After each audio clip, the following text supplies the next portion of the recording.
Hi to Thule. Hi Thule, how are you? I'm good, thank you, Siddharth. How are you? I'm fine, thanks, and yourself. Yeah, it's nice to catch up with you. And my opening question to you that can you tell me your journey to becoming a vocalist? Yes, for sure. So I was the type of child who really loved music. Even before I could formulate a sentence, music was already in my little rhythm. And I loved singing ever since I was a child. So primary school, all through high school, I was singing. I was in the choirs. I was like the teacher's pet in the music Wow. classes. Yeah. So it was sort of inevitable that I would come Mhm. and study music at UKZN. Mhm. Wow. So who are the vocalists that you look up to? Yeah. So I'm a very, like, I love a lot of different types of genres. So I would say my top favorite vocalist is a lady called Rochelle Farrell.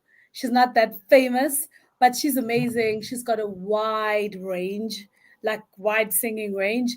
And she's done a lot of like soul music, but as well as jazz. And then in the jazz field, of course, South African jazz, Miriam Makeba is one of my top favorites, the late Miriam Makeba.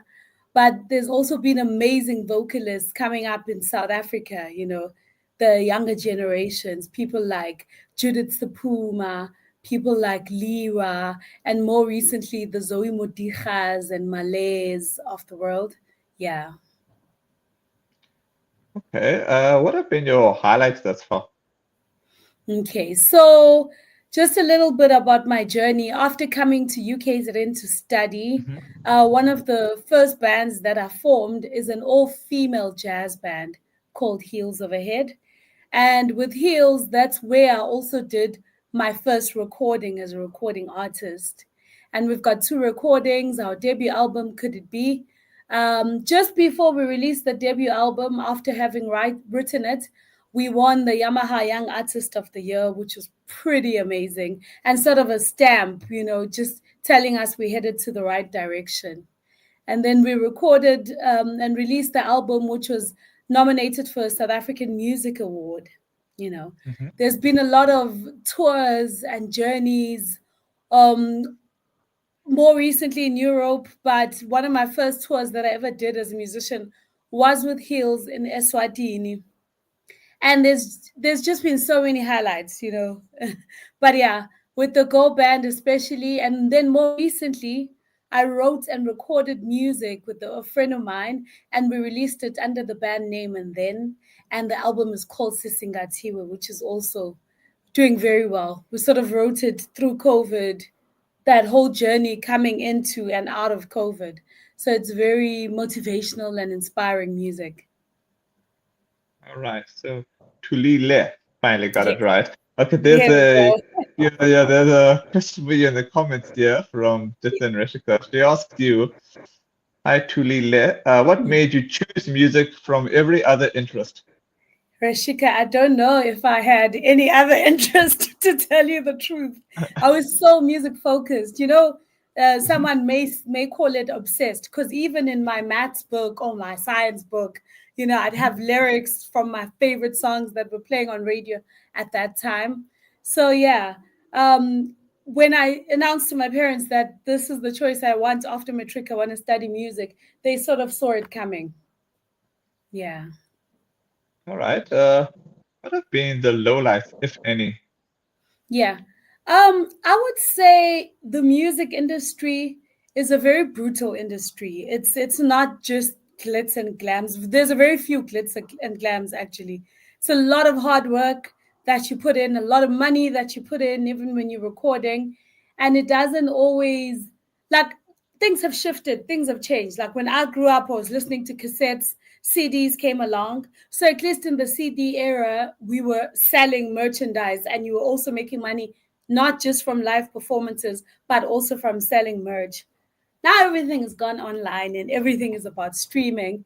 Great for convenience, but very little money goes into the musician's pocket. So financially, it's almost that you have to have another job to sustain your Mhm. life. especially if you want a car and a house and just to be a normal medium range person, then you've got to sort of balance things with most musicians teach, yeah. That's one of the low lights. But also I feel like this industry is very, it's a man's world, it's very manly. Yeah, well, so there's very little representation, not just of women, but also, yeah, there's just very little representation. So you've got to come with the attitude of wanting to form your own path, do your own thing, and almost set up your own gigs even. You can't have the mentality of just waiting for things to happen to you. All right. There's another question for you in the comments here. Again, from Jit and Rishika. If given an opportunity, which international artist would you perform or share a platform with? Yeah. Okay, so I am very blessed, Rishika, in the sense that, I've done a few international gigs. With Heels Overhead, we went up to New Orleans and we performed at a festival where one of my favorite singers, Jill Scott, was in the lineup. And there was also Diane Ross, someone I grew up listening to. So I have been very blessed in that sense that my journey has taken me to international acts. But I guess when it comes to collaborating and actually making music with an international act, definitely a bassist from the Netherlands called Ildu Nanja. He's based in the Netherlands, but is actually Mozambican. And I also love a lady called Male, who's originally from Lesotho, but she's based in South Africa. I'd love to do a collaboration with her. The list is endless, really. Dead, then I can have a full list for Ashika, but unfortunately, we have to deal with the people that are alive. Wow. All right. Yeah. What are your plans for the rest of this year and beyond? Yeah. Okay, so I love making music. I love performing. So for the rest of the year, I do have a public gig. I've got one public gig coming up at Duka Restaurant and Bar, which is here in Durban, 59 Florida Road, on the first Sunday of December from 3 p.m. And I'm actually going to be performing with my girl band, Heels Overhead, Nomfundo Kumbane on keys, and Tando Celo on the bass. So that's exciting. There's also a few, like 1 or 2 wedding gigs and a few corporate gigs, which I also really enjoy doing, especially the weddings, because I'm a sucker for romance. Yeah. All right. My final question to you, unless there are any other comments, is what are your words of inspiration for upcoming vocalists? Okay. So I really think that if you want to walk the path of being a vocalist, you've got to work towards it. You've got to put in the work. You've got to put in the dedication, but you've also got to take yourself seriously and position yourself, So whether that means making sure you're good with the social media story, which most musicians are like, oh man, I just want to sing. I just want to play my instrument. But unfortunately, we live in a digital world where it's very important to put yourself out there. So make sure you've got a proper profile that is updated with everything that you do. Make sure that you're updating your high resolution photos that you're sending out to the press for publicity, that people are able to then, if you send out a press release, people see your lovely photos and think, no, we've got to, work with this one. So just take yourself seriously, always be up to date, always making sure you're gaining knowledge of what is out there, to help you with your art and with your talents, Yeah. All right. All I gotta say is Thulile, thanks so much for your time and hope to catch up again with you soon in the future.